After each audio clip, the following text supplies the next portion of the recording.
посрещаме една гореща кубинка в студиото на Култ. Сега в следващите минути ще ви запозная с новото попълнение в отбор Миро в Гласът на България. Преди това обаче, нека си припомним нейното участие.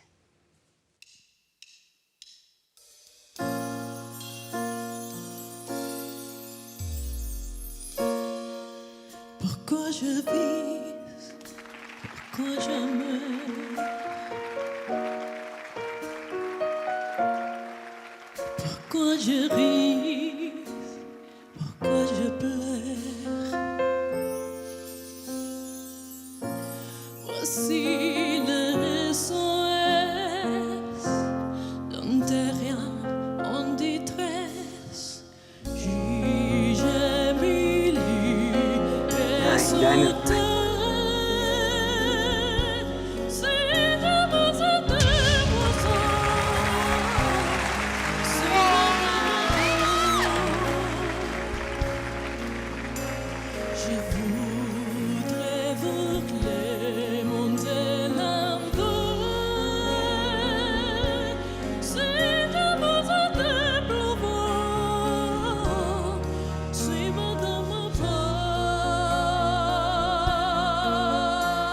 Омагьосващо изпълнение. Сарай Диаз вече в студиото на Култ. Казваме и добре дошла. Добре дошъл казваме и на Рой Хил, който ще ни помага за превода в ефир. Здравейте, Сарай, честито, поздравления. Продължаваш напред в Гласът на България. Предполагам си много щастлива, че продължаваш напред и то в отбор Миро. Да. I'm very happy, I'm very excited. Много се радвам, много се вълнувам, много съм благодарна за възможността. Слушаш ли музиката на Миро? I'm a fan. Да, аз съм голям фен на неговата музика. Какво очакваш да научиш от него? С какво искаш той да ти помогне на сцената на Гласът на България? Какво да развие в теб? Какви умения? Надявам се, че някой ден ще изпеем нещо заедно. Знам, че ще науча много от него. Той има опит на сцената, от различни страни на музиката, които аз нямам.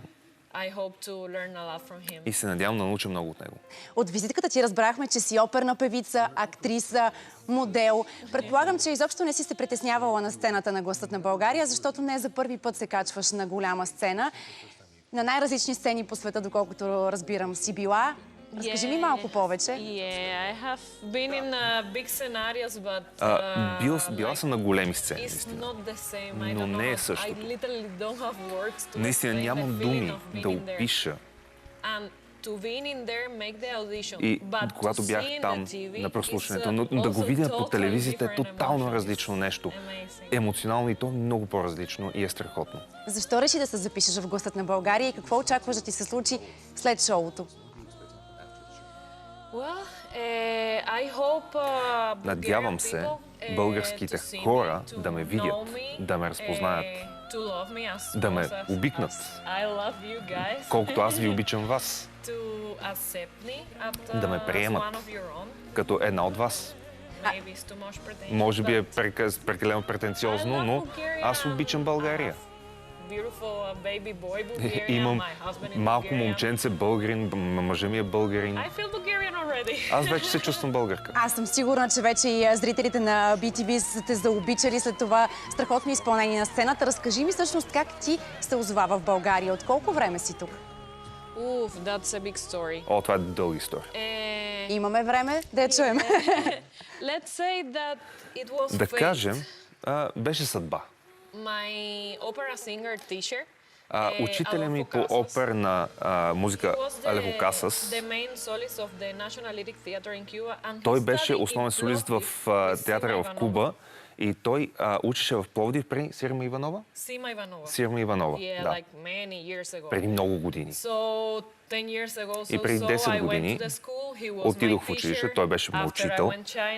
След това отидох в Китай, срещнах съпруга си българин. Ти срещна мъжа си в Китай. Как се случи тази среща? Разкажи ми за първата ви среща. He's a stunt driver. He's a what? Stunt driver. Той е каскадьор. Той е каскадьор.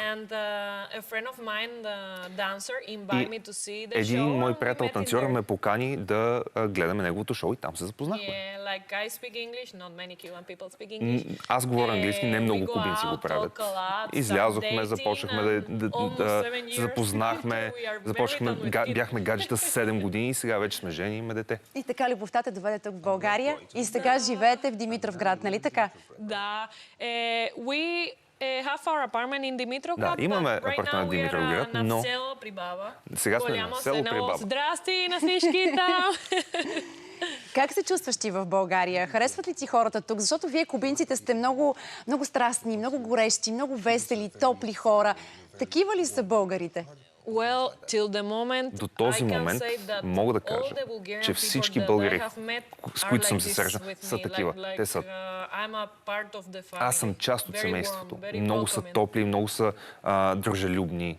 С какво ти беше трудно да свикнеш тук в България в началото? Езика. Много трудно език. Много. Виждам обаче, че си понаучила все пак разни неща. Лека по лека. Лека по лека. Има време, ще го научиш, не е чак толкова труден. Успех ти желая в Гласа на България. За мен беше удоволствие да се запознаем. Благодарим и на Рой Хил за превода в ефир. До нови срещи, ще следим твоето участие в шоуто. Благодаря ти, Сарай. Чао. Реклами сега, връщаме се след малко.